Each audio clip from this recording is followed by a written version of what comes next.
धन्यवाद madam. AIDS या भयावह आजाराच्या बाबतीत आणि त्याच्या गैरसमजुतीच्या बाबतीत जनजागृती करण्याच्या दृष्टिकोनातून हा कार्यक्रम या ठिकाणी आयोजित केला, अशी आपण भूमिका या ठिकाणी मांडलेली आहे. यानंतर आजचे आपले प्रमुख पाहुणे अर्थात आजचे प्रमुख वक्ते यांचा यथोचित परिचय करून देण्यासाठी मी आमच्या मराठी विभागातील सहकारी प्राध्यापिका डॉक्टर स्वाती सोनवणे मॅडम यांना विनंती करतो की आपण आजच्या दोन्हीही पाहुण्यांचा यथोचित परिचय आपल्या विद्यार्थ्यांना करून द्या. धन्यवाद सर.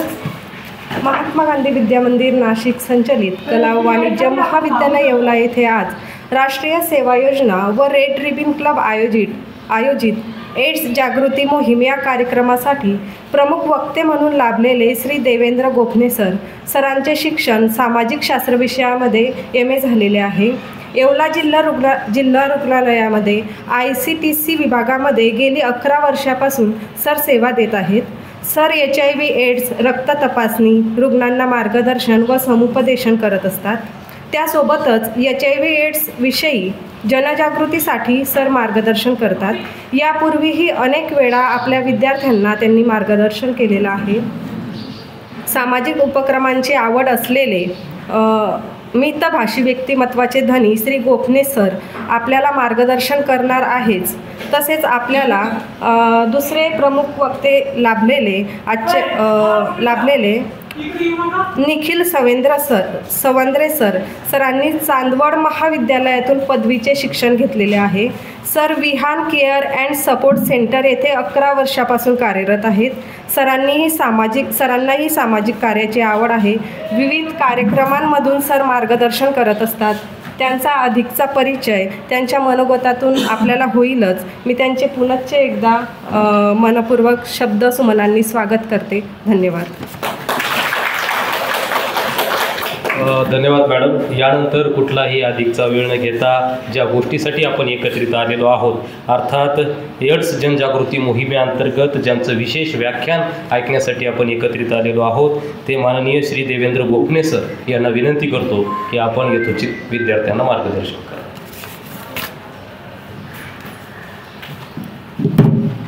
धन्यवाद. सगळ्यांना माझा नमस्कार आणि गुड मॉर्निंग. आवाज येतोय? झोपेत तर नाही आहे ना कोणी? ठीक. सगळ्यांनी इकडे लक्ष द्या. काही गोष्टी महत्त्वाच्या आहेत. आता थोड्या वेळपूर्वी मॅडम येऊन गेल्या आपल्याकडे. त्यांनी तुम्हाला काय माहिती सांगितली?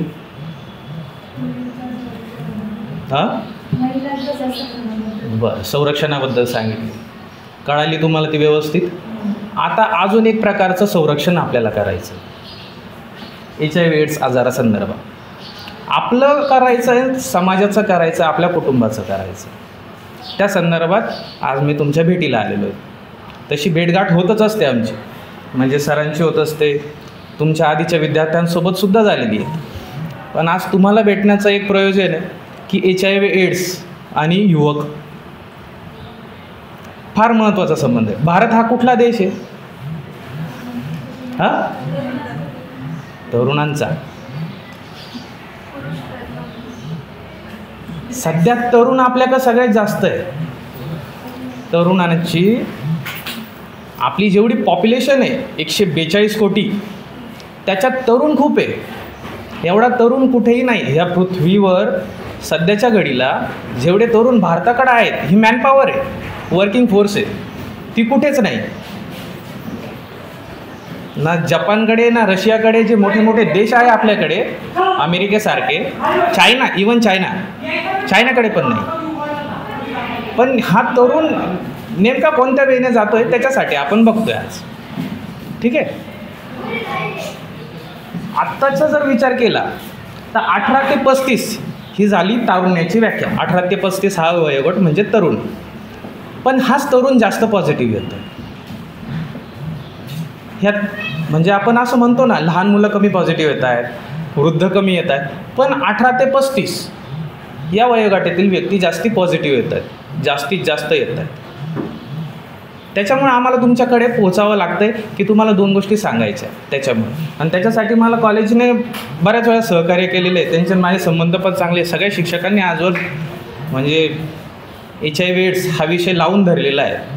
जसा प्रत्येक म्हणजे तुम्हाला जसं शिकवतही असतील, आता तर तो सब्जेक्टचा भाग पण झालेला आहे, पण आज तुम्हाला त्याच्या संदर्भातच बोलायचं आहे तुमच्याशी की HIV एड्स कसा होतो, त्याच्यावर उपचार काय आहे, त्याच्यातून पुढे कोणते समस्या निर्माण होतात समाजामध्ये, त्या कशा दूर केल्या जाऊ शकतात, या संदर्भात बोलायचं. आता HIV एड्स नाव सगळ्यांनी ऐकलेलं आहे, कुठे ना कुठे ऐकलेलं असेल, ठीक आहे.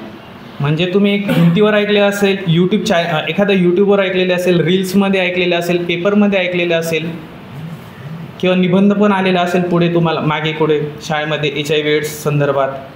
थोडक्यात प्रत्येकाला माहिती असते, ठीक आहे. आणि जिओ टॅगचे फोटो सांगशील, जिओ टॅगचे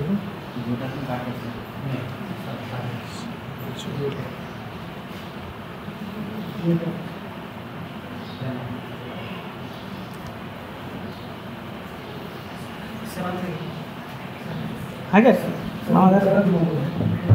जिओ टॅगचंच आहे. तर पहिलं एक गोष्ट सांगायची, 1981मध्ये पहिला पेशंट सापडलेला आहे HIV एड्सचा, पहिला सापडलेला. पण असं पूर्वीपासून म्हटलं जातं की आफ्रिकेमधून HIV एड्सचा व्हायरस आपल्याकडे आलेला आहे, ठीक आहे. आपण सुरुवातीपासून जाऊयात आता, कसा आला काय आला, ठीक आहे. त्याच्यानंतर भारतामध्ये मद्रास प्रांतामध्ये HIVची पहिली केस सापडली. त्याच्यानंतर मुंबईमध्ये 1986मध्ये दुसरी केस एका ब्रॉथल एरिया म्हणतो आपण, रेड लाईट एरिया ऐकलेला आहे ना प्रत्येकाने, रेड लाईट एरिया जिथं वैश्य व्यवसाय चालतो, ठीक आहे, जिथं कमर्शियल सेक्स वर्कर असतात, FSW त्या काम करत असतात, त्या एरियामध्ये सापडले. तिथून मग तो प्रसार भारतभर वाढत गेला. आजच्या घडीला भारत 2 नंबरवर आहे HIV एड्सच्या बाबतीत. पहिला आफ्रिका खंड म्हणालो, आणि एक देश म्हणून आपण दुसऱ्या नंबरवर आहे सध्याच्या घडीला. त्याच्यात आपल्याकडे किती लोक पॉझिटिव्ह असतील, एक ढोबळमानाने सांगतो तुम्हाला, 25 लाख लोक. किती झाले? 25 लाख. 3 ते 4 लाख लोक महाराष्ट्रात आहे. महाराष्ट्र कुठेही मागं राहत नाही. चांगल्याही गोष्टीत मागे राहिला नाही, वाईट गोष्टीतही मागे राहत. आणि सगळ्यात जास्त पेशंट मुंबई आणि ठाणा ह्या भागात आहे. त्याच्यानंतर पुणे आणि नाशिक येतो. नाशिकमध्ये सध्याच्या घडीला एक 20,000च्या आसपास आहे, कारण आपल्या इथं 2 ART सेंटर आहे, एक नाशिक एक मालेगाव. नाशिकमध्ये 17,000 रजिस्टर्ड आहे, जे रजिस्टर्ड आहे, आणि मालेगावमध्ये 4,000, म्हणजे झाले 21,000 संख्या. नाशिकची पॉप्युलेशन किती आहे? 70 लाखाच्या आसपास जिल्ह्याची मान. तर त्या 70 लाखमध्ये 21,000 HIV पॉझिटिव्ह, जे ऑन ART जे गोळ्या घेत आहेत, कोणत्या ना कोणत्या प्रकारे त्यांना झालेलं आहे HIV, ठीक आहे. नाही त्याच्यावर नाही, याच्यावरून घ्यायचं होतं, याच्यावरून घ्यायचं होतं, असंच घ्यायचं, येऊन जातं ते बरोबर, येतो. तर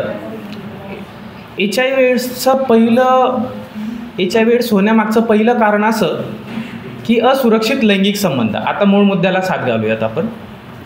HIV एड्स होण्याचं पहिलं कारण म्हणजे 95% कारण हेच आहे, असुरक्षित लैंगिक संबंध. एक व्यक्ती अनेक स्त्रियांसोबत किंवा एक स्त्री अनेक पुरुषांसोबत निरोधचा वापर न करता जेव्हा संबंध ठेवते, आणि त्याच्यातच जर कोणी HIV पॉझिटिव्ह असेल तर लागण व्हायची शक्यता जास्त असते, ठीक आहे. आणि सगळ्यात जास्त कारण हेच आहे, आणि तरुणांमध्ये हेच कारण सगळ्यात जास्त आहे, असुरक्षित लैंगिक संबंध. दुसरा आहे दूषित निडल आणि सिरिंज, किंवा आपण सुया म्हणतो, आपण साध्या भाषेत सुया असतात. त्याच्यामध्ये टॅटूच्या पण सुया असतात, दवाखान्यातल्या पण असतात. पण दवाखान्याचा आता विषय असा आहे, तिथे यूज अँड थ्रो वापरलं जातं, एकदा यूज केलं का थ्रो. पण त्याच्यात पण IDU युजर आहे, म्हणजे इंजेक्ट ड्रग्ज युजर, साखळीने ड्रग्ज घेणारे. एकच निडल सिरिंज असते. निडल सिरिंज म्हणजे सुई, ठीक आहे, इंजेक्शन म्हणतो आपण त्याला साध्या भाषेमध्ये. एकच व्यक्ती असा ग्रुप करतात, 7-8 मिळून ग्रुप असतो त्यांचा. एकच निडल सिरिंज प्रत्येकाकडे सर्क्युलेट होते, म्हणजे फिरवते. त्याच्यात जर एखादा जर व्यक्ती पॉझिटिव्ह असेल तर बाकीच्यांना व्हायची शक्यता दाट असते त्या सिच्युएशनमध्ये. ठीक आहे, हे मुंबईमध्ये याचं प्रमाण सगळ्यात जास्त. तिसरं कारण आहे ब्लड, आपण म्हणतो ब्लड प्रोडक्ट आणि ब्लड डोनेशन. आता ते कमी आहे प्रमाण, म्हणजे नाही म्हणणं तरी चालेल, नाही म्हटलं तरी. पण कसं होतं, कधी कधी ॲक्सिडेंट होतो. आता रस्तेत ॲक्सिडेंट होणार, आपण मदतीला जातो कोणाला पण. ठीक आहे, आपल्या हाताला वगैरे जखमा असतील, एखाद्या रक्ताने माखलेला व्यक्ती त्याला आपण उचलतो. आपल्याला माहिती आहे का त्याची कंडिशन कसं, असं नाही म्हणत मी का उचलायचंच नाही, त्यांना मदत तर केलीच पाहिजे आपण, पण स्वतःची काळजी घेऊन. जर जखमा वगैरे असतील हाताला तर मग बाकीच्या वेळेने मदत करावी त्याला. तर जर आपल्याला माहीत नसेल समोरच्या व्यक्तीला आहे की नाही, जर आपल्याला असेल तर त्याला होऊ नये म्हणून, तर हे एक मायनर कारण आहे, बारीकचं कारण आहे. चौथं कारण आहे आईपासून बाळाला. आईपासून बाळाला म्हणजे कसं, जर एखादी स्त्री HIV पॉझिटिव्ह आहे, ती प्रेग्नेंट आहे, ती कुठेच रजिस्टर्ड झालेली नाही, म्हणजे जी गोळ्या घेत नाही ART, आपण पुढं बोलू ART संदर्भात, ARTच्या गोळ्या घेत नाही, आणि ती ब्रेस्ट फिडिंग पण करते, स्तनपान करते 6 महिन्यापेक्षाही जास्त. जर बाळ 2 वर्षाचं झालं, 2.5 वर्षाचं करतात आपल्या इथं. जर करत असेल तर तिथे शक्यता असते. पण जर ती ऑन ART असेल तर 6 महिन्यापर्यंत दूध पाजतात. त्याच्यानंतर 95% आसपास मुलं निगेटिव्ह येतात. एक 5% गॅप असतोच कुठे पण. ठीक आहे, हे 4 कारणे. या व्यतिरिक्त इतर कारणं नाही, फक्त हे 4 कारणं HIV होण्याची. जर कोणी तुम्हाला म्हणत असेल की HIV व्यक्तीच्या बाजू बसल्याने HIV होतो का, मच्छर चावल्याने होतो का, नाही होत. ताटात एकत्र खाल्याने होतो का, नाही. संगतीमध्ये राहिल्याने होतो का, नाही. कारण आम्ही त्या क्षेत्रामध्ये काम करतो आहे, तेव्हा लोकांबरोबर काम करतो, तर आम्हाला जास्त माहिती असं काही होत नाही. हे गैरसमज आहे, हे समाजाने पसरवलेले गैरसमज आहे, जे चुकीचे आहे. ठीक आहे, एवढं कळालं ना. हे 4च कारणं आहे आपल्याकडे HIV होण्याची. पहिलं असुरक्षित लैंगिक संबंध, दुसरे निडल सिरिंज, तिसरे ब्लड प्रोडक्ट, चौथं आईपासून बाळाला. 4. आता HIV झाल्यानंतर लगेच लक्षणे दिसतात. आता सर्दी खोकला असेल, मला जर आज म्हणजे आपण इन्फेक्शन झालं आहे, पुढच्या 3 दिवसात लक्षणं दिसायला लागतात. कोरोनाचे असेल, कुठल्याही आजाराचे असेल, आपण कोरोना पाहिलेला आहे जवळून, त्याच्यामुळे सांगतो तुम्हाला. 3 दिवसात लक्षणं दिसायला लागतात. पण HIVचं तसं नाही. HIVचा व्हायरस हा बहुरूप्यासारखा आहे, जो कुठलंही रूप घेऊ शकतो. त्याच्यामुळे आपल्या जे CD4 सेल आहे ना, त्यांना तो डिटेक्ट करता येत नाही, ओळखता येत नाही. जे आपण म्हणतो ना, आपल्या शरीरामध्ये सैनिकी पेशी असतात, आपल्याला बाहेरच्या आजारांपासून संरक्षण द्यायचं काम करतात. ठीक आहे, संरक्षण म्हणजे आता मी तुमच्या बाजूला आहे, तुम्ही पण. अनेक प्रकारचे व्हायरस आहेत आपल्या बाजूला. आपण अनेक लोकांच्या संपर्कात असतो, आजारी असतात. प्रत्येक वेळेस आपण आजारी व्यक्तीच्या संपर्कात गेल्यावर आजारी पडतो का, नाही पडत. का पडत नाही याचा विचार केला का कधी? कारण आपल्या शरीरामधल्या ज्या पांढऱ्या पेशी असतात ते आपलं संरक्षण करायचं काम करतात, की जेणेकरून आपल्याला आजार होऊ नये म्हणून. हा HIVचा व्हायरस त्या सैनिकी पेशींनाच मारायचं काम करतो. जर तुमचे सैनिक मेले तर तुमची सुरक्षा कोणाच्या भरोशावर? देवाच्या सुद्धा भरोशावर नाही राहत.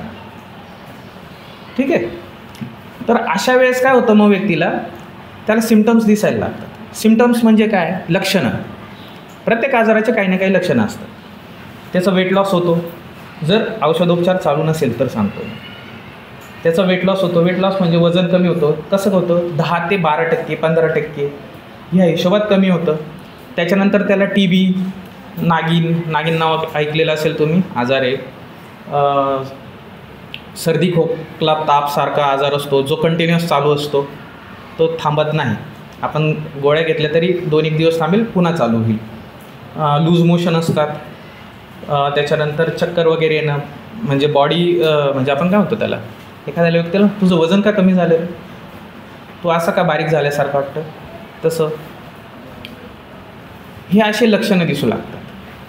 पण तोच जर पेशंट अर्ली आला माझ्याकडे टेस्टिंग करायला, ठीक आहे, लक्षणं तुम्हाला कळाले असेल हे की दिसण्यासारखे लक्षण आहे तुम्हाला डोळ्यात, म्हणजे व्हिजिबल असतात ते. वजन कमी होतं आहे, तो आजारी पडतो आहे, सततचा आजारी पडतो आहे, हे लक्षण आहे त्याचे. पण तो जर आधी आला माझ्याकडे ट्रीटमेंट घ्यायला, त्याला आपण रेट्रोव्हायरल थेरपी चालू करतो. ART गोळी असते, एकच गोळी असते दिवसातून एकदाच घ्यायची असते. ती गोळी घेतल्यानंतर ती गोळी पहिलं तर आहे ना HIV व्हायरसला शांत करायचं काम करते. आता तुम्हाला उदाहरण देतो. एखादा साप आहे, त्याला आपण भुलीचं इंजेक्शन दिलं, दर 12 तासांनी देतो, ठीक आहे, त्याला बेशुद्ध ठेवतो. काय होईल? तो जागा राहील का? दर 12 तासाने, ठीक आहे, 12 तासाने 24 तासाने देतोय, तो जागा राहील का? नाही राहणार. तो कोणत्या अवस्थेत असेल? शांत, निद्रिस्तच समजूया. तसं गोळी काम करते व्हायरसच्या बाबतीत. व्हायरस शांत ठेवतो, जेणेकरून तो त्याचा उच्छाद मांडत नाही पुढे. बाकीच्या शरीरावर शारीरिक ज्या आपल्या क्षमता असतात त्या तोडत नाही किंवा मग आपली बॉडी स्ट्रक्चर कमी करत नाही. तर ह्या गोष्टी करत असतो. पण तेच जर गोळी नसली तो रॅपिडली वाढतो. म्हणजे कसा गुणाकार करतो ना आपण, 2चा 4, म्हणजे पटींमध्ये चालतं सगळं. ह्या प्रमाणात चालत जातो तो व्हायरस, आणि तो आपल्या शरीरात जेव्हा वाढतो तेव्हा आपलं शरीर पूर्ण वीक होतं, आणि पुढचे 3-4 वर्षामध्ये तो व्यक्ती नसतो आपल्याबरोबर. 3-4 म्हणजे असं म्हणूयात आपण, जर गोळी नाही घेतली तर जास्तीत जास्त चांगला व्यक्ती असेल, हेल्दी असेल तर 5 वर्ष. जर तो ऑलरेडी डाऊन असेल, फिजिकली वीक असेल तर 2-3 वर्षामध्ये तो संपतो. पण तीच जर गोळी चालू केली 25 वर्ष, 30 वर्ष, 40 वर्ष, ही त्याला लाईफ भेटते. ही कोणत्याही आजारात भेटत नाही. ना कॅन्सरमध्ये भेटते, नाही तर कोणत्या आजारात भेटते. रुबेला पण नाव ऐकलेलं असेल. रुबेला आपल्या इकडे नाही आहे, त्याच्यातसुद्धा भेटत नाही. तर ह्या गोळीचे हे फायदे आहेत. आज तुम्हाला भेटण्यामागचं एक कारण असं होतं, हे ढोबळमानाने तुम्हाला थोडक्यात माहिती दिली. कारण जर तुम्हाला पूर्ण शिकवायचं झालं तर मला 2 दिवस इथेच द्यावं लागेल तुम्हाला, ठीक आहे. आता हे थोडक्यात झालं. तुम्हाला एक गोष्ट कळाली की लक्षणं काय आहे, होण्याचे मार्ग काय आहे, त्याच्यावर उपचार काय, ठीक आहे. पुढे काय, पण HIV झालेल्या व्यक्तीबरोबर आपलं वागणं कसं असतं हे कोणी सांगेल? अरे त्याला HIV झालं, असं तुमच्या गावात असेल ना, तुम्ही बऱ्याचले खेड्यातले असेल, खेड्यातले, शहरातले, शेजारी वगैरे असेल एखादं, त्याला HIV झालेलं आहे बरं का, त्याच्याबरोबर राहू नका. का राहायचं नाही? तो तर असं पसरत नाही, हवेतून पसरणारा आजार नाही तो. कोरोनासारखा म्हणा, TB सारखा. TB हवेतून पसरू शकतो, बॅक्टेरिया आहे. पण HIV तसं नाही, तो हवेतून पसरत नाही. पण आपण म्हणतो ना, का रे बाबा, का त्याच्याशी बोलायचं? मग त्याला HIV झालेलं. आपण एक सामाजिक भेद करतोय, आपण त्याला स्टिग्मटाईज करतोय, भेदभावाची वागणूक देणं हे चुकीचं आहे. जर एखादा व्यक्ती आजारी आहे, त्याला जर तुम्ही अशी वागणूक देत असाल, हे चुकीची आहे. 2017च्या कायद्यानुसार, HIV एड्स ॲक्ट 2017नुसार हा गुन्हा आहे. 3 वर्षाची शिक्षा आहे, त्याच्यामध्ये 1 लाखाचा दंड आणि नॉन बेलेबल ऑफेन्स येतो. आता हे सांगण्यामागचं कारण काय? पुढे पण तुम्ही तुमच्या एरियामध्ये जर कोणी असेल HIV पॉझिटिव्ह, तर तुम्ही त्या व्यक्तीला अशी वागणूक देणार नाही. त्याला ऑलरेडी तुमच्या सिंपतीची गरज आहे, ठीक आहे. त्याला तुमची गरज आहे काय? एक भावनिक आधार मिळाला पाहिजे समाजाकडून. अरे मी आजारी, तरी माझ्या गावाने मला सांभाळून घेतलं. तुमच्याच वर्गामध्ये जर एखादा व्यक्ती असेल पॉझिटिव्ह, तुम्ही तसं कराल का? आवाज काढा फक्त, मला सांगा. ऐकू नाही आलं मला, नाही आलं. काय झोपले का? कराल का? मित्रच असला, तुमच्यापैकी मित्र असला कोणी, कराल का? काय कराल? ट्रीटमेंटला लावाल त्याला, ट्रीटमेंट द्याल त्याला. तू चल, तुझ्यासाठी आम्ही ट्रीटमेंटची सोय करतो. तसं तुमच्या गावात कराल का तुम्ही? कराल? हीच अपेक्षा आहे मला, की तुम्ही तुमच्या गावामध्ये सुद्धा हे केलं पाहिजे, की तुमच्या आजूबाजूला जर कोणी HIV पॉझिटिव्ह आला तर त्याला सांगायचं आहे, तुम्ही इथे ह्या सरकारी दवाखान्यामधल्या ICTC विभागामध्ये HIVची ट्रीटमेंट मिळते, HIV तपासणी करून मिळते. गोळ्या पण म्हणजे फ्रीमध्ये असतात, फ्री ऑफ कॉस्ट असतात, त्याला पैसे लागत नाही. आणि आताची HIV एड्सची ट्रीटमेंट इतकी सुंदर आहे की 6,000ची डबी आपल्याला फ्रीमध्ये भेटते, मायलनसारख्या कंपनीची. आता तुम्ही लहान आहेत, तुम्हाला मायलन कंपनी 6,000ची डबी कळणार नाही. पण तुम्ही जर थोडेसे पुढे जाल तेव्हा तुम्हाला अंदाजा लागेल की 6,000 एका व्यक्तीवर शासन 12 महिन्यासाठी, म्हणजे 6चा पाडा मोजा आता, 72,000 रुपये झालेत की. 72,000 गुणिले 25 लाख करा आता. किती लाख झाला? शून्यसुद्धा मोजता येणार नाही कोणाला. त्या व्यक्तीला जगवण्यासाठी काम करतंय शासन, ठीक आहे. आणि त्याच व्यक्तीला आपल्या समाजातील काही लोक भेदभावाची वागणूक देतात. म्हणजे शासन एका परीने प्रयत्न करतंय हा व्यक्ती जगावा, पण तुमच्या त्या शब्दाच्या बाणांनी तुम्ही त्याला मारायचंच काम करताय. पूर्वी TBच्या लोकांना जशी वागणूक भेटायची तशी HIV लोकांना भेटते. वाईट टाकण्याचे प्रकार. आता बीडमधलेच ऐकलेलं प्रकरण होतं आम्ही की एक स्त्री होती, सगळ्या गावाने तिला वाईट टाकलं. येवल्यामध्ये घडलेलं एक प्रकरण होतं. मुलाला, एका शाळेतल्या मुलाला, इथे नव्हतं, दुसरीकडची एक प्राथमिक शाळा होती, लहान होतं, आईवडिलांपासून झालेलं होतं त्यांना पण मुलाला, एक की बाबा तुमच्या मुलाला HIV, तुम्ही शाळेतून काढून घ्या त्याला, इतर मुलांच्या संपर्कात येतो तो. केलं पाहिजे का असं? नाही केलं पाहिजे, कारण त्याच्यापासून तुम्हाला धोका नाही आहे. तर हेच सांगायचं होतं की तुम्ही तुमच्या गावामध्ये HIV जर कोणी पेशंट असेल तर त्याला अशी वागणूक देऊ नका. आणि तुम्हाला सांगण्यामागचं कारण काय, तुम्ही तरुण आहेत, तुम्ही इतरांना पण सांगाल. जसं आपण यूट्यूबवर शेअर अँड लाईक करतो ना, हे तुमच्यासारख्यात, म्हणजे हे आजचं सेशन ते तसंच म्हणायला आपण हरकत नाही. तुम्ही शेअर कराल माहिती इतरांपर्यंत. त्याच्यामुळेच आजचं मेन लेक्चर यांचं होतं. पुढे सांगतील ते आयडेंटिटी काय वगैरे कशी काय. मी त्यांना आणण्यामागचं प्रयोजन असते की तुम्हाला थोडासा अंदाज येईल की कशा प्रकारे काम चालतं, ठीक आहे. मेन आपल्या 4च गोष्टींवर ध्यान ठेवा. HIV होण्याचे 4 कारणं आहे. असुरक्षित लैंगिक संबंध, इन्फेक्टेड निडल आणि सिरिंज, ब्लड प्रोडक्ट इन्फेक्टेड, त्याच्यानंतर आईपासून बाळा. या व्यतिरिक्त HIV होत नाही, ठीक आहे. तिसरं आहे त्याच्यावर मेडिसिन काय, ART अँटी रेट्रोव्हायरल थेरपी. हे ध्यानात ठेवायचं, ती लाईफ वाढवण्याचं काम करते. सापाचं उदाहरण ध्यानात ठेवायचं कधी कधी, ते तुमच्या ध्यानात राहील म्हणून सांगितलं. त्याच्यानंतर त्याची लक्षणं तुम्हाला सांगितलं. वेट लॉस, कारण हे 3च टॉपिक तुमच्यासाठी महत्त्वाचे. वेट लॉस होतो, कंटिन्यू आजारी असतो व्यक्ती, त्याचे बारीक होणं किंवा मग लूज मोशनने, नागिनसारखा आजार आहे, TB सारखे आजार आहे, हे होतात. असे लक्षणं दिसले त्याला सांगायचं सरकारी दवाखान्याचं. एकदा काहीच बोलायचं नाही, सरकारी दवाखान्यातले ICTC विभागाचं, बाकी काहीच नाही. तो आला तर आम्ही तपासून घेऊ त्याला. हे आणि समाजामध्ये भेदभाव होऊ नये म्हणून तुम्ही प्रयत्न करायचा, ठीक आहे. एवढंच सांगणं आहे तुम्हाला, त्याच्यासाठीच मी तुमच्यापर्यंत पोचलेलो, ठीक आहे.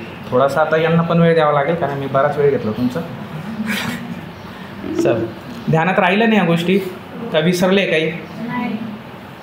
ध्यानात राहिलं ना दादा तुम्हाला? ठीक आहे, थँक्यू. सगळ्यांनी ऐकून घेतलं शांतपणे, त्याच्यामुळं परत एकदा थँक्यू सरांचे, मॅडमचे, प्रत्येकाचे थँक्यू. मी बोलतो.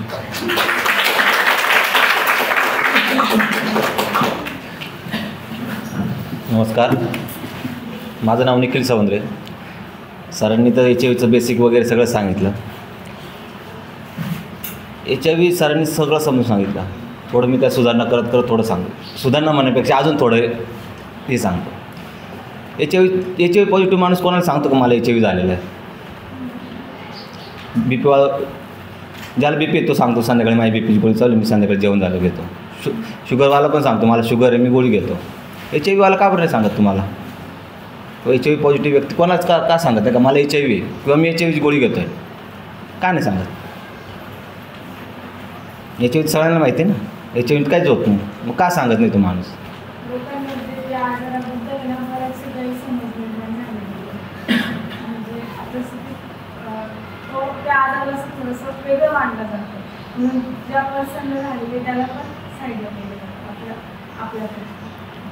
ह्याच्याचमुळे HIV वाढण्याचं प्रमाण वाढतं भारतात.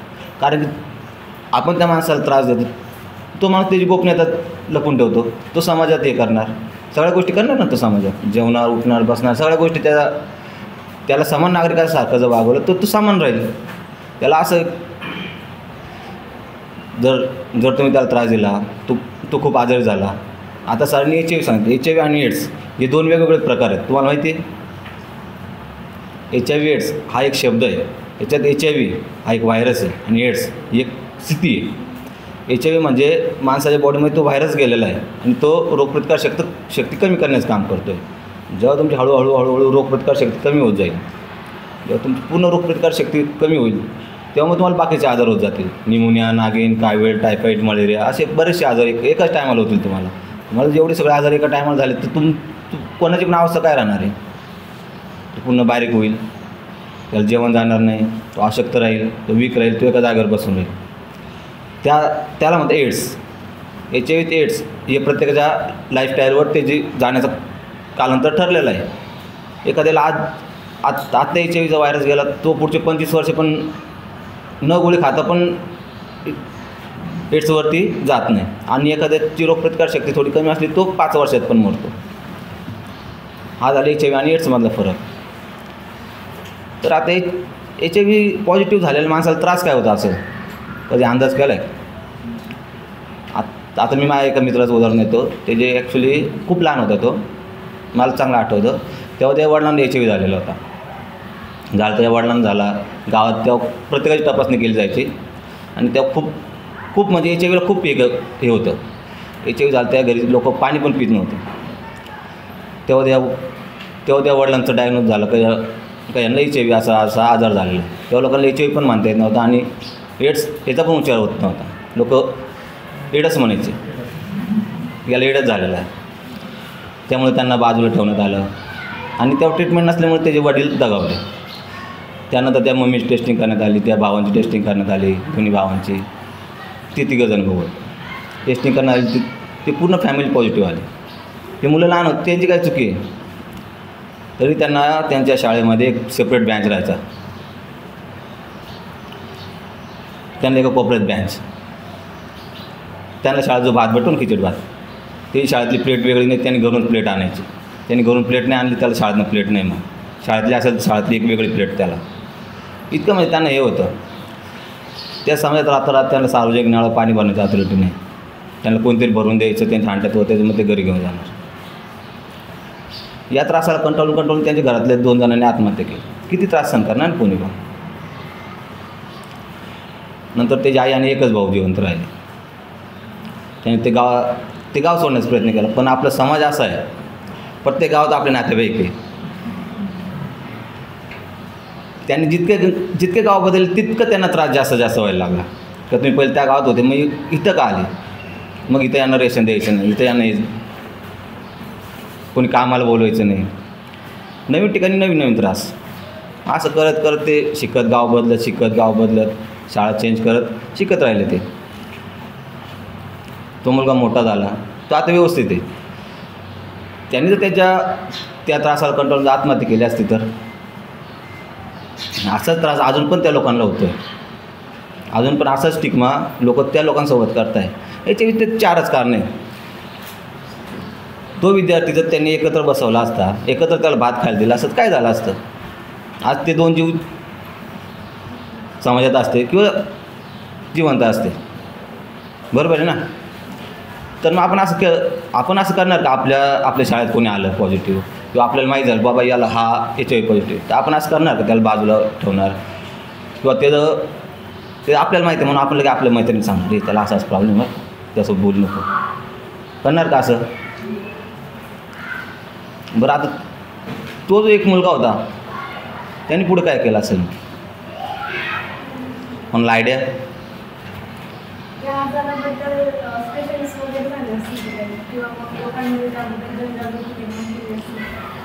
तो मुलगा मीच आहे आणि मीच लोकांमध्ये जनजागृती करतोय.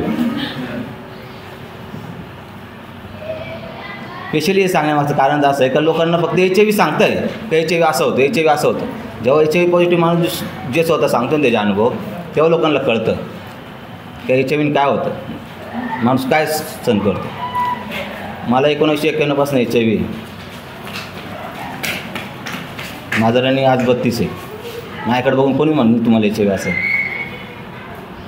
मला एक मुलगी आहे. मग तेव्हा जर मी माझ्या फॅमिलीसारखं बोललो असतो का मला आत्महत्या करायची, त्याच काय झालं असतं, मी पण नसतो. त्याचमुळे गव्हर्नमेंटने आमची नेमणूक केलेली आहे आणि आम्हाला हे काम आहे. तर तुम्ही तुमचे अनुभव लोकांना शेअर करा, जेणेकरून लोकांमध्ये अजून अवेअरनेस येईल. तुमच्या आजूबाजूला पण माझ्यासारखे असंख्य लोक आहेत, पण तुम्हाला माहीत नाही, ते तुम्हाला सांगणार पण नाही कधी. काय नाही सांगत कोणी. आता पण माझ्याकडे कोणीच बघत नव्हतं.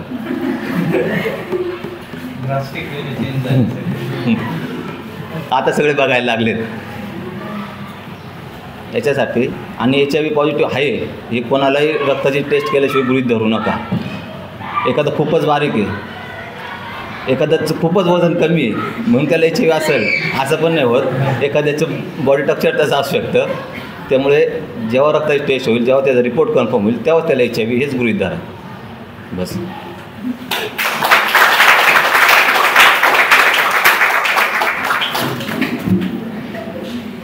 धन्यवाद सर. माननीय श्री देवेंद्र गोखणे सर आणि माननीय श्री निखिलजी सवंद्रे सर यांनी एच आय व्ही एड्स या रोगाचं स्वरूप, त्याची लक्षणं आणि एच आय व्ही बाधित रुग्णांना समाजामध्ये जी काही भेदभावाची वागणूक मिळते, समाजाचा जो दृष्टिकोन निर्माण झालेला आहे, या दृष्टिकोनातून अतिशय सविस्तर आणि आदरणीय सवंद्रे सरांनी तर स्वानुभवातून या सगळ्या गोष्टी आपल्याला सांगितलेल्या आहेत. खरं तर ते स्वतः बाधित आहेत असं त्यांनी सांगितलं आणि स्वतः बाधित असलेले असे सवंद्रे सर आज या रोगाच्या संदर्भानं किंवा या संदर्भानं जाणीव जागृती स्वयंप्रेरणेनं करताय. खरं तर आपण सगळ्यांनी त्यांचं जोरदार टाळ्यांनी स्वागत केलं पाहिजे. त्यांच्या व्यक्तिगत जीवनामध्ये त्यांना जे अनुभव आले, त्या अनुभवातून खचून न जाता ते अनुभव मागे सारून पुढं भविष्यामध्ये अशा बाधित रुग्णांना अशा पद्धतीनं त्यांच्यासारखं जगणं वाट्याला येऊ नये यासाठी सर कसोशीने प्रयत्न करताय. आम्ही सरांचं महाविद्यालयाच्या वतीने या कामासाठी खूप खूप अभिनंदन करतो सर आणि तुमच्या कामाला दिवसेंदिवस यश मिळत राहावं अशी अपेक्षाही व्यक्त करतो. आणि या कार्यक्रमाचा अध्यक्षीय समारोप करण्याची विनंती मी महाविद्यालयाचे सन्माननीय प्राचार्य, आजच्या कार्यक्रमाचे सन्माननीय अध्यक्ष डॉक्टर गमे सर यांना करतो की आपण या कार्यक्रमाचा अध्यक्षीय समारोप करा.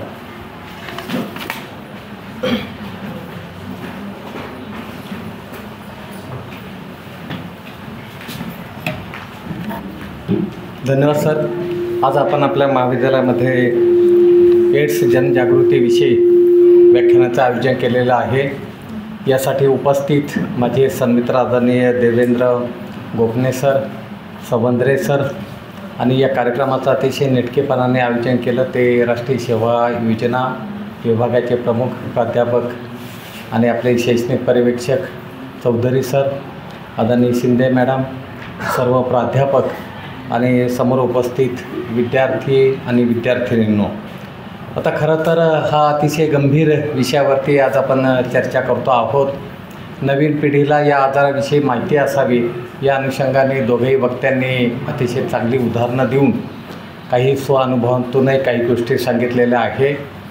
1996मध्ये मी नागपूर महाविद्यालयामध्ये होतो आणि त्यावेळेस राष्ट्रीय सेवा योजनेमध्ये मला इंटरेस्ट असल्यामुळे त्या काळामध्ये 1996ला मी नागपूर नागपूर खेडेवजा होतं त्यावेळेस. एक 40 गावांचं प्रतिनिधित्व करणारं शहर, परंतु खेडेवजा.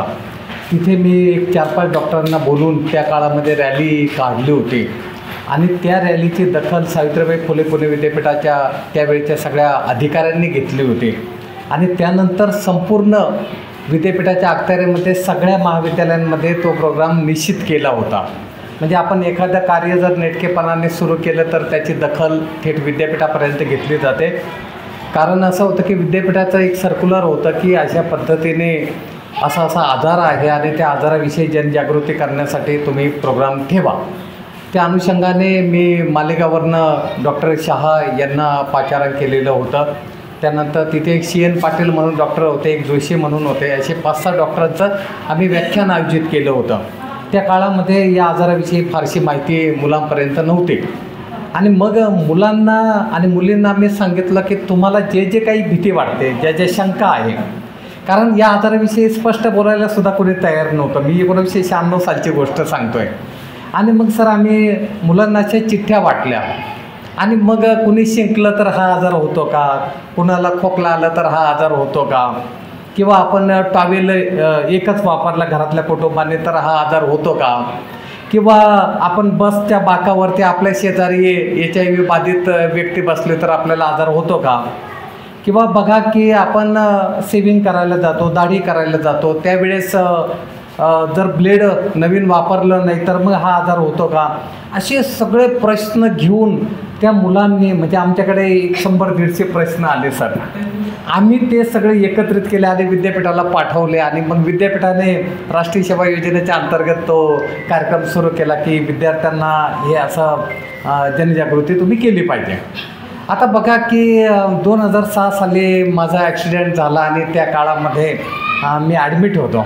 माझा पाय फ्रॅक्चर झालेला होता आणि सरांनी सांगितलं त्या पद्धतीने मला एक जण, म्हणजे मी जवळजवळ महिनाभर ॲडमिट होतो आणि त्यावेळेस एक जण आला आणि माझ्या कानात सांगितलं की तुमच्यावरती, म्हणजे तुमची सेवा शुश्रूषा करणारी जी नर्स आहे तिला HIV झालेला आहे. अरे बापरे, म्हणजे ते माझ्या कुटुंबाच्या कानात सांगितलं. तर ते थेटच गेले आणि डायरेक्ट डॉक्टरनं सांगितलं की अहो ते काही करा पण त्या नर्स बाकी आमच्या रूममध्ये पाठवू सुद्धा नका. तोपर्यंत मला काही माहीत नव्हतं नक्की काय सांगितलं, कुणी काय सांगितलं वगैरे असं. आणि मग मी विचारलं की अहो त्या नर्स चांगल्या होत्या, त्या आपल्याकडे दररोज स्पंजिंग करायला यायच्या, बेडशीट बदलून द्यायला यायच्या, त्या काय येत नाही. तेव्हा त्याने तुम्हाला काहीच माहीत नाही तर मी शांत आराम करा. आणि मग मला म्हणजे मी आजारातून बराच झाल्यानंतर, म्हणजे माझा पाय व्यवस्थित झाल्यानंतर मला 2 महिन्यांनी घरी आल्यानंतर सांगितलं गेलं की तुमच्यावरती जी आफ्टर सर्जरी जी सेवा शुश्रूषा करणारी जी नर्स होते तिला एड्स झालेला आहे हे आम्हाला कळालं आणि त्यामुळे आम्ही तिला इकडे येऊच देऊ नका अशा प्रकारचं बंधन घातलं. मी म्हटलं आपण सुशिक्षित माणसं असं करायला लागल्यानंतर मग या देशाचं कसं चालणार. म्हणजे आपण बघा की एखाद्या गोष्टी समजून घेत नाही. सरांनी किती छान अनुभव सांगितला की असं ठीक आहे, याची अनेक कारणं आहे. केवळ ज्याला आपण काय म्हणतो लैंगिक चुकीच्या संबंधांमुळेच होतं असं काही नाही, इतरही काही कारणामुळे अशा गोष्टी होऊ शकतात.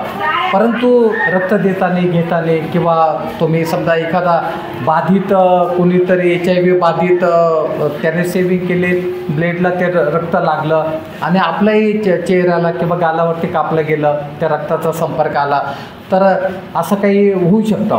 परंतु आता शासनाने याबाबत खूप चांगली जाणीव जागृती केलेली आहे की तरुण पिढीला या सगळ्या गोष्टी कळायला पाहिजे. मला चांगलं आठवतं आहे 2-3 वर्षापूर्वी सरांनी खूप छानपैकी गोपने सरांनी गायडन्स केलं होतं की त्यांनी हे निरोध कसे वापरावेत, यापासून तर आपण कुठल्या प्रकारची काळजी घ्यावी असं सगळं प्रात्यक्षिकासहित वर्गामध्ये विद्यार्थ्यांना सांगितलं. त्यावेळेस आम्हाला धक्का बसला की अरे असं कसं काय एवढं इतकं.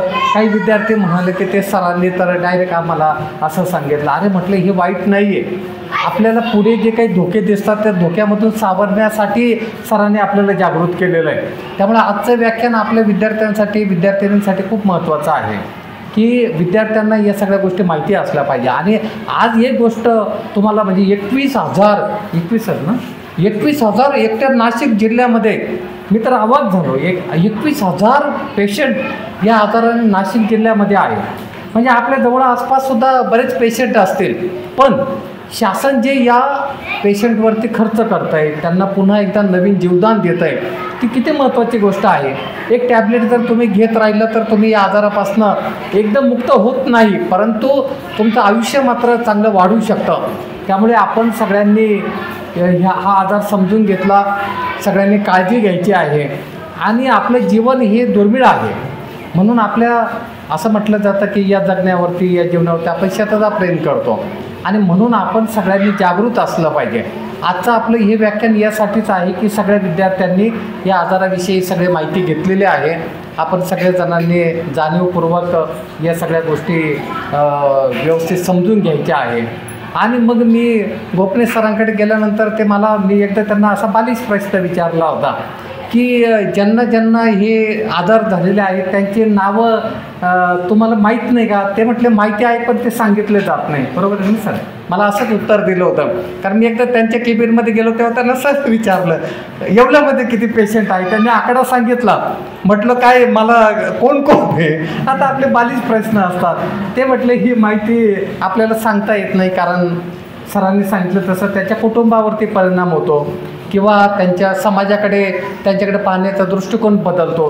सरांनी अनुभव सांगितला तेव्हा मला वाटतं सांगेपर्यंत तुमची वेगळ्या दृष्टीने तुम्ही सरांकडे बघत होता. सरांनी सांगितलं ना लगेच तुमची दृष्टी बदलली की अरे असं कसं काय? लक्षात आलं तुमच्या? ठीक आहे, एखादी गोष्ट घडल्यानंतर तिच्यावरती पर्याय आहे आणि त्यासाठी गोपने सरांचं जे डिपार्टमेंट आहे उपजिल्हा रुग्णालयामध्ये, मला वाटतं रूम नंबर किती 13 काहीतरी मला आठवणीत आहे, रूम नंबर 13 ही त्यासाठी सरांकडे तुम्हाला असं कळालं की एखाद्याला काही त्रास आहे, एखाद्याचं वजन कमी होतं आहे, त्याला सतत खोकला राहतो आहे, त्याला सर्दी पडसं राहतं आहे किंवा त्याला बाकी विकनेसपणा राहतो आहे, तर तुम्ही सरांकडे त्याला तपासणीसाठी नक्की पाठवू शकता. असं म्हटलं जातं की एखाद्या गोष्टीची काळजी घेणं हे आयुष्याला खूप चांगलं परिणामकारक असतं. त्यामुळे आपण सगळ्यांजण काळजी घेऊया. सरांनी या आपल्या महाविद्यालयामध्ये आले, दोघांनी अतिशय चांगलं वक्तव्य केलं, त्याबद्दल त्यांच्याविषयी मी कृतज्ञता व्यक्त करतो. धन्यवाद.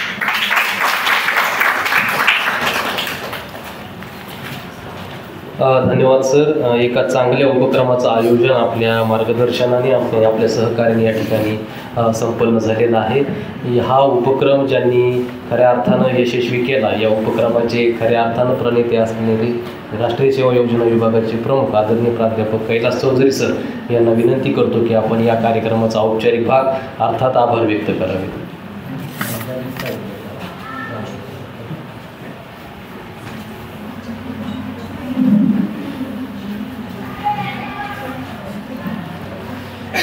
सन्माननीय व्यासपीठ, रेड रिबीन आणि राष्ट्रीय सेवा योजना आयोजित या कार्यक्रमाचे सन्माननीय अध्यक्ष डॉक्टर भाऊसाहेब गमे सर, जिल्हा उपरुग्णालयाचे डॉक्टर देवेंद्र गोपने सर, त्यानंतर NGO समाजासाठी एक वेगळं आपल्यासमोर उपस्थित असलेले पाहुणे, विद्यार्थी मित्रांनो, आजचा हा जो विषय होता तो खूप अवघड विषय होता, परंतु दोन्ही व्याख्यात्यांनी जे काही आपलं मार्गदर्शन दिलेलं आहे त्यातनं आपण खऱ्या अर्थाने जनजागृती करावी या उद्देशाने मी महाविद्यालयाच्या वतीने दोन्ही प्रमुख पाहुण्यांचं मनपूर्वक आभार मानतो. त्याचप्रमाणे आपल्या महाविद्यालयाचे सन्माननीय प्राचार्य त्यांनी आपल्याला या कार्यक्रमाचं आयोजन करू दिलं, त्याबद्दल मी त्यांचंही आभार मानतो. या कार्यक्रमाचं अतिशय चांगलं प्रास्ताविक अभिलाषा शिंदे मॅडम यांनी केलं, त्यांचंही मी मनपूर्वक आभार मानतो. आपल्या कोणत्याही कार्यक्रमाचं अतिशय चांगलं असं सूत्रसंचलन प्राध्यापक वावळ सर यांनी केलं, त्यांचंही मी विभागाच्या वतीने आभार मानतो. त्याचप्रमाणे सोनवणे मॅडम यांनी आलेल्या पाहुण्यांचा चांगला परिचय करून दिला, त्यांचंही मी मनपूर्वक आभार मानतो. ज्यांनी या कार्यक्रमाला उपस्थिती दाखवली त्या सर्व प्राध्यापकांचं, आणि खऱ्या अर्थाने हा जो काही कार्यक्रम असतो हा कार्यक्रम विद्यार्थ्यांमुळे खऱ्या अर्थाने यशस्वी होतो. त्या विद्यार्थ्यांनी हा अतिशय अवघड विषयसुद्धा अतिशय हलक्या फुलक्या स्वरूपात घेतला, परंतु तो समाजासाठी खूप चांगला घ्यावा, जेणेकरून सरांनी जे काही आपलं स्वतःचं एक आदर्श दाखवलेला आहे. म्हणून माझं असं म्हणणं आहे की सर्व विद्यार्थ्यांना आपलं कोणी नातेवाईक असेल, कोणी आपल्याला जवळचं जर कोणी असेल तर त्याचं 100% जिल्हा उपरुग्णालयात जाऊन टेस्टिंग करणं काळाची गरज आहे. विद्यार्थी मित्रांनो, आपल्याला लोकांना वाचवायचं आहे, लोकांना मारायचं नाही. म्हणून आजचं हे जे काही व्याख्यान होतं हे आपल्यासाठी खूप सुंदर होतं. त्याचप्रमाणे गणेश जावळे सरांनी तांत्रिक दृष्टिकोनातून जे काही योगदान दिलं त्यांचंही मी विभागाच्या वतीने आभार मानतो. आणि सर, गेल्या 14 तारखेला आपलं उपजिल्हा रुग्णालय आणि महाविद्यालय अवयदान या संदर्भात एक पोस्टर प्रेझेंटेशन हा कार्यक्रम आयोजित करण्यात आला होता. त्यातील काही विद्यार्थ्यांना आपल्या रुग्णालयाकडनं सर्टिफिकेट मिळालेलं आहे. योगायोगाने आज तुम्ही आले आहेत, दिवस चांगला आहे, तुम्ही आज हा कार्यक्रम चांगला आहे, तर मी माझ्या विद्यार्थ्यांना बोलवतो तुमच्या हस्ते हे पारितोषिक त्यांना देण्यात यावं. जे काही पोस्टर प्रेझेंटेशन कार्यक्रम जो झाला होता त्यात जवळपास 28 विद्यार्थ्यांनी सहभाग घेतला होता, परंतु त्या 28मध्ये 3 विद्यार्थ्यांना प्रथम, द्वितीय आणि तृतीय क्रमांक देण्यात आलेला आहे. प्रथम क्रमांक भारती गोरख मंडाळकर SYBA या विद्यार्थिनीला देण्यात आलेला आहे.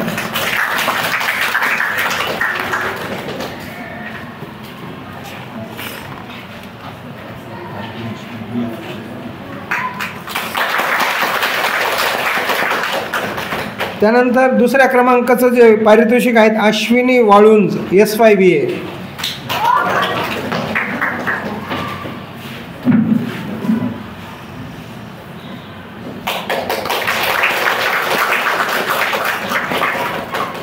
आणि तिसऱ्या क्रमांकाचं जे पारितोषिक आहे ते प्रथम वर्ष FY BComची विद्यार्थिनी आहेत खुशी धर्मेंद्र भैया.